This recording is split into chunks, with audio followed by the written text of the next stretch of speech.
बेटे को अलग अलग लड़कियों का शौक था और इसी शौक को ख़त्म करने के लिए माँ उसकी शादी कर देती है और शादी के बाद जो खूबसूरत सी दुल्हन आती है वो बेटे से एक कदम आगे निकलती है। अब बेटा अलग अलग लड़कियों को बुलाता, उधर बहू अलग अलग लड़कों के साथ संबंध बनाती। माँ इन चीज़ों को देखकर हैरान और परेशान थी और आखिर में माँ खुद एक ऐसी शातिराना प्लानिंग को अंजाम देती है कि अपने ही बेटे को, सगे बेटे को, जिसकी शादी को महज कुछ महीने गुजरे थे, उसको और उसकी बहू को, दोनों को मौत के घाट उतार देती है। लेकिन सवाल ये कि आखिर बेटा और बहू कैसे अलग अलग लोगों से संबंध बना रहे थे और माँ कैसे परेशान थी, माँ को दिक्कत क्या थी, क्या परेशानी थी और कैसे इस घटना को उसने अंजाम दिलवाया। पूरी घटना को जब आप सुनेंगे तो आप दंग रह जाएंगे। तो चलते हैं और जानते हैं इस कहानी को थोड़ा शुरू से लेकर आखिर तक। तो दोस्तों, मेरा नाम माज है। उम्मीद है कि आप सब अच्छे होंगे, सुरक्षित होंगे। और आज की वीडियो के लास्ट में हम उन सारे लोगों के कमेंट्स को पढ़ेंगे जिन लोगों ने इससे पहले वाली वीडियोस में कमेंट्स किए हैं। अगर अभी तक आपने अपना नाम कमेंट बॉक्स में नहीं लिखा है, आप अब कब से हमारी वीडियोस को देख रहे हैं, तो जल्दी से नीचे जाएं, आपके भी कमेंट्स को पढ़ा जाएगा, आपका नाम लिया जाएगा। तो आज की जो घटना है, घटना की तरफ बढ़ते हैं। घटना राजस्थान की है। राजस्थान का करौली ज़िला है और वही करौली मंदिर भी है। और करौली मंदिर के रास्ते में ही जब 30 अक्टूबर की सुबह होती है तो जो गांव के लोग जाते हैं वो एक कार खड़ी हुई देखते हैं। वाइट सेंट्रो कार वहां पर खड़ी हुई है, क्योंकि सुबह सुबह का वक्त है तो गांव के अंदर थोड़ा स्मोक सा होता है। लेकिन जैसे ही धूप निकलती है तो गांव के लोग देखते हैं कि गाड़ी खड़ी हुई है, गाड़ी का शीशा भी टूटा हुआ है। अंदर की तरफ झांक कर देखते हैं तो आगे वाली सीट पर एक युवक मरा हुआ था। उसके शरीर पर शायद गोली लगी थी, क्योंकि शीशे पर जो सुराख के निशान थे वो देखकर लग रहा था कि गोली मारी गई है। और पीछे वाली सीट पर एक लड़की पड़ी हुई थी, उसके ऊपर भी शायद गोलियां मारी गई थी। फौरन जो करौली थाना है वहां पर सूचना दी जाती है। पुलिस मौके पर पहुंचती है, कार को देखती है। कार का नंबर आगरा का था और जो कार के अंदर 2 लोगों को गोली मारकर हत्या की गई थी, पुलिस उनके बारे में पता करती है कि आखिर ये दोनों कौन हैं। तो पता चलता है कि युवक का नाम विकास है, जिसकी उम्र महज 23 साल है। और जो लड़की है पीछे बैठी हुई है, जिसका नाम दीक्षा है, उसकी उम्र लगभग 20-21 साल है। कि ये जो दंपत्ति हैं ये शादीशुदा हैं और ये आगरा के रहने वाले हैं। कार के अंदर कुछ प्रसाद मिलता है और वो प्रसाद करौली मंदिर का था। और फौरन जो परिवार को जब सूचना दी जाती है तो वहीं एक महिला आती है जो उस लड़के की माँ थी, जिनका नाम ललिता था। वो बड़े रोते रोते, उनका बुरा हाल था क्योंकि उनके बेटे की उम्र इतनी कम थी। और वो बताती हैं कि ये मेरा बेटा विकास है और ये उसकी पत्नी है। ये लोग 29 अक्टूबर की सुबह निकले थे मंदिर, जो करौली मंदिर है वहाँ पर घूमने के लिए गए थे। और 29 अक्टूबर की शाम ये लोग वापस आ रहे थे। मेरी फ़ोन पर बातचीत हुई थी, इन्होंने बताया था कि ये रास्ते में हैं, लेकिन रास्ते में इनकी किसने हत्या कर दी ये कुछ नहीं पता। और ये भी पता चलता है कि विकास की महज 8 महीने पहले ही दीक्षा से शादी हुई है और शादी के बाद उनकी ज़िंदगी बिल्कुल ठीक ठाक चल रही थी। माँ का, परिवार का रोते रोते बुरा हाल था। अब पुलिस के लिए बड़ा सवाल ये था कि आखिर विकास और दीक्षा की किसने गोली मार कर हत्या की है। पुलिस पूरे इलाके के कैमरों को चेक कर रही थी, पता कर रही थी कि कोई दुश्मनी हो, रंजिश हो। विकास के फ़ोन की जानकारी, हर तरीके से जानकारी निकाल रही थी, लेकिन पुलिस के हाथ बिल्कुल खाली थे। उसी बीच पुलिस का ध्यान जाता है कि जो प्रसाद विकास के पास है तो ये तो करौली मंदिर से लाए हैं। तो करौली मंदिर में चेक करते हैं कि वहाँ पर इनके आगे पीछे कोई टहल रहा हो या फिर वहाँ पर कोई इनके साथ में और हो। जब करौली मंदिर के CCTV कैमरास चेक किए जाते हैं तो दिखता है कि विकास और दीक्षा के साथ में एक युवक और है और वो युवक इनके साथ में टहल रहा है और इनके साथ ही बाहर आ रहा है, इनके साथ अंदर गया है। अब सवाल ये कि आखिर कौन युवक है। जब माँ ललिता को दिखाया जाता है कि युवक जो साथ में है ये कौन है, तो माँ ललिता बताती हैं कि ये तो चमन खान है, जो हमारे विकास का दोस्त भी है और मेरे जो भाई हैं, जो विकास के मामा हैं, उनका नौकर है चमन खान।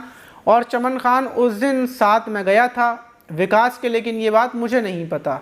अब इतनी पता चलने के बाद पता चल चुका था कि चमन खान विकास और दीक्षा के साथ में था, लेकिन वापस आते टाइम वो नहीं दिखा और ना ही जब ये कांड हुआ तब साथ में था। फ़ौरन पुलिस चमन खान को गिरफ्तार कर लेती है। चमन खान से पूछा जाता है कि तुम साथ में करौली मंदिर में थे, उसके बाद कहाँ गए। पुलिस हर तरीके से पूछती है, लेकिन चमन खान बोलता है कि मैं मंदिर में गया था, वहीं पर मेरी इन लोगों से मुलाकात हुई थी, लेकिन फिर मुझे नहीं पता। और ये जो चमन खान था ये धौलपुर का इटकी के गांव का रहने वाला था, जहां पर जो विकास के मामा हैं, मतलब जो ललिता हैं विकास की माँ, उनके जो भाई हैं वो भी वहीं पर रहती हैं और विकास के मामा का ये नौकर है चमन खान। और चमन खान के बारे में जब जानकारी जुटाई जाती है तो ये भी पता चलता है कि 4 दिन से ये यहीं पर था ललिता के घर में, और विकास को ये कार चलाना भी सिखा रहा था, लेकिन चमन खान कुछ कबूल नहीं करता। उसके बाद पुलिस चमन खान का जो मालिक था रामवरण, जो विकास का मामा था, उसको हिरासत में ले लेती है। और हिरासत में लेने के बाद सख्ती से पूछताछ करती है कि उस रात 29 से 30 अक्टूबर की रात तुम कहाँ पर थे। वो भी टूटने को तैयार नहीं था। इन लोगों ने प्लानिंग बड़ी शातिर कर रखी थी, बड़ी खतरनाक प्लानिंग थी। दोनों में से मालिक और नौकर में से कोई नहीं टूट रहा था। पुलिस बोलती है कि हमने तुम्हें कैमरों में देखा है। और फिर लोकेशन को जब चेक किया जाता है कि उस रात रामवरण की और चमन खान की लोकेशन कहाँ की थी, तो राजस्थान के करौली जो ज़िला है वहीं की लोकेशन मिलती है। जिस जगह पर ये कांड हुआ वहाँ की लोकेशन मिलती है। पुलिस को प्रूफ मिल चुका था और जब सख्ती से पूछताछ करती है तो रामवरण टूट जाता है और चमन खान भी टूट जाता है। दोनों बोलते हैं कि हाँ, हमने ही कत्ल किया है और गोली मारकर हमने पूरी ये प्लानिंग की थी, लेकिन प्लानिंग जो करवाई थी वो विकास की माँ ललिता ने करवाई थी। पुलिस हैरान हो जाती है कि सगी माँ अपनी बहू और बेटे को भला कैसे मार सकती है, और फौरन आनन फानन में पुलिस जो आगरा का अछनेरा थाना है उसको सूचना देती है और वहाँ पर दबिश मारती है और ललिता को गिरफ्तार कर लिया जाता है। अब पूरे मामले की खुलासा किया जाता है कि आखिर माँ ने अपने ही बेटे और बहू की हत्या क्यों करवा दी। महज 8 महीने पहले शादी हुई है विकास की और फिर हत्या। आखिर मामला क्या है? जब माँ से पूछताछ की जाती है तो माँ बताती है कि जो विकास था, विकास को अलग अलग लड़कियों का शौक था। गांव में इसके बेहद ज़्यादा चर्चे हो चुके थे। ये कई लड़कियों से बातचीत करता था और इसकी वजह से कई बार फजीते भी हुए, लड़ाई झगड़ा हुआ, बहुत सब कुछ हुआ। और उसके बाद मैंने खूबसूरत लड़की देखकर दीक्षा से विकास की शादी करवा दी। लेकिन शादी के बाद भी विकास का लड़कीबाजी का शौक़ कम नहीं था और मैंने विकास को समझाने की कोशिश की। और कुछ ही वक्त के बाद, 1-2 महीने गुजरने के बाद ही मुझे पता चलता है कि जो दीक्षा है इसके भी अवैध संबंध किसी और लड़के के साथ चल रहा है। ये भी पूरे दिन कॉलिंग पर बातचीत करती है, मिलने जाती है। और मेरा जो बेटा है उसको कोई दिक्कत नहीं है विकास को, और दोनों को एक दूसरे से कोई दिक्कत नहीं है। दोनों खुश हैं।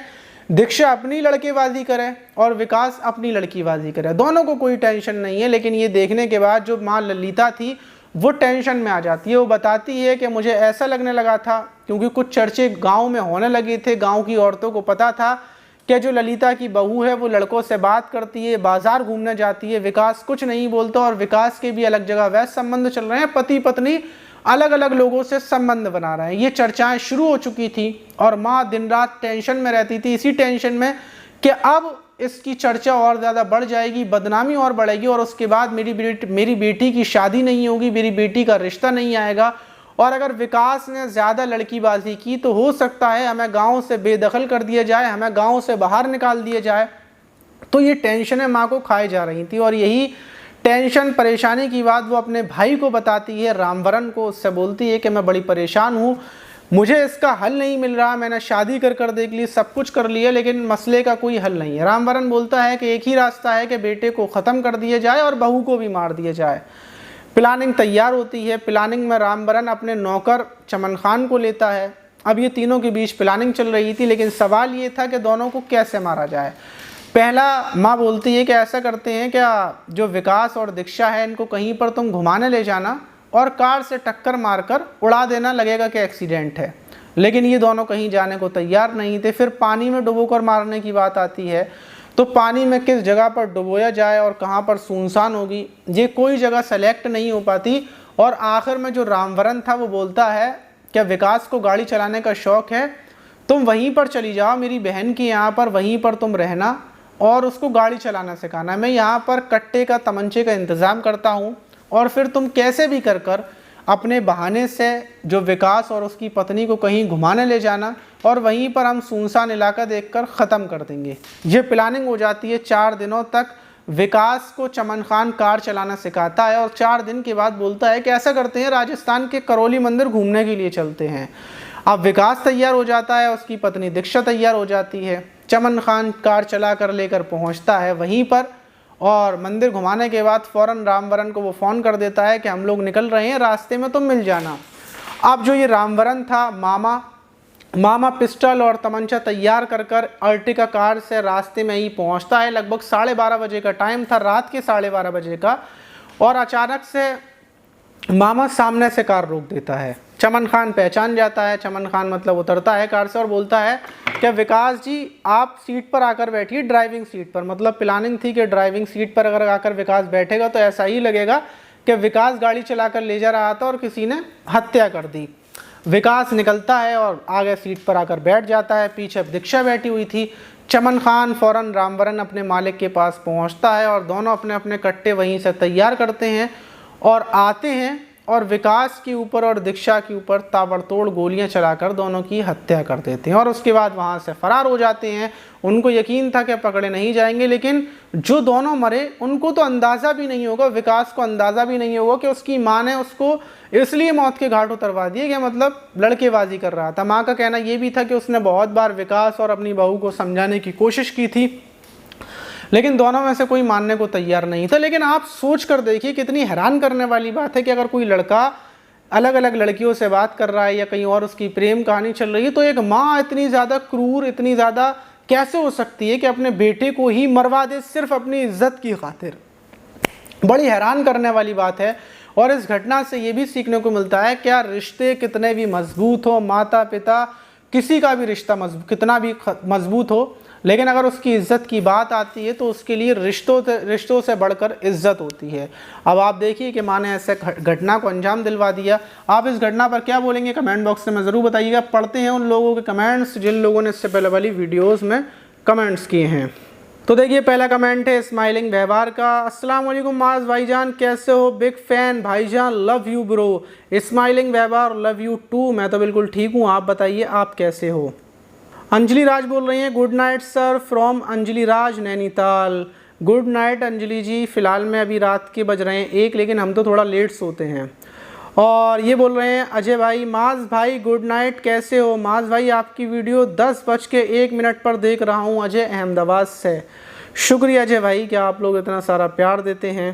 बोल रहे हैं माज भाई कैसे हो? माज भाई मैं नागपुर से हूँ, मुस्कान हूँ, आप मेरा नाम प्लीज़ लिया करो। तो मुस्कान मैंने आपका नाम ले दिया है। और मोहम्मद समद बोल रहे हैं अस्सलाम वालेकुम भाई, क्या हाल है? वालेकुम अस्सलाम समद भाई, मैं बिल्कुल ठीक हूँ, आप बताइए आप कैसे हो?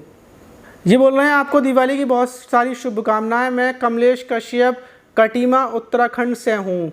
तो आप सब लोगों को दिवाली की बहुत बहुत शुभकामनाएं। और आपने पटाखे वटाखे जलाए नहीं जलाए, ढेर सारे आप लोगों को इतने पटाखे जलाने हैं क्या चारों तरफ शोर कर देना। जलाए क्या नहीं? किसने सबसे ज़्यादा पटाखे जलाए और किसी का हाथ जला या नहीं जला वो भी बताइएगा। अस्सलाम वालेकुम भाई साहब, आया मैं शोएब राजस्थान मेवात से। वालेकुम भाई, वालेकुम, आई लाइक दिस वीडियोस। वालेकुम अस्सलाम अरबाज भाई, और कैसे हो? विनय सरकार बोल रहे हैं ज़िला गोरखपुर खजानी से हैं भाई, विनय मदेशिया से। रमेश कुमार बोल रहे हैं सभी मेरे दोस्तों और माज भाई आपको मेरी तरफ से दिवाली की ढेर सारी शुभकामनाएं। हैप्पी दिवाली भाई। और ये बोल रहे हैं इरशाद, अस्सलाम वालेकुम भाई, मेरा नाम इरशाद है, मेरा भी एक यूट्यूब चैनल है। और आपका चैनल किस नाम से है भाई वो भी बताइएगा। और इरशाद भाई के चैनल को सब लोग सब्सक्राइब कर लें। और रेहान मलिक बोल रहे हैं अस्सलाम वालेकुम वरहमतुल्लाहि भाईजान, आप बहुत अच्छी बात करते हैं, दिल खुश हो जाता है। बस आपसे एक सवाल करना चाहता हूँ, मैं आपसे बात करना चाहता हूँ। तो इरशाद रेहान भाई मेरी इंस्टाग्राम आईडी नीचे चल रही है, वहाँ पर जाकर आप फॉलो कर सकते हैं और वहाँ पर हम लोग ढेर सारी बात कर सकते हैं, वीडियो कॉल भी कर सकते हैं। और ये बोल रही हैं अस्सलाम वालेकुम सर। वालेकुम अस्सलाम। 786 क्वीन यूपी। तो फिलहाल में ये वो कमेंट्स थे जो इससे पहले वाली वीडियोस में लोगों ने प्यार भरे किए थे। तो अगर आप भी चाहते हैं मैं आपके कमेंट्स को पढूं तो जल्दी से नीचे जाएं, कमेंट्स कर दें। अगली वीडियो में हम आपके कमेंट्स को पढ़ेंगे, आपका नाम लेंगे और कोई भी सवाल हो तो वो सवाल कर सकते हैं। आप इस घटना पर क्या बोलेंगे? माँ को क्या सज़ा मिलनी चाहिए या फिर माँ ने बिल्कुल सही किया? आपकी क्या राय है वो भी बताइएगा कमेंट बॉक्स में। मिलते हैं किसी और वीडियो में।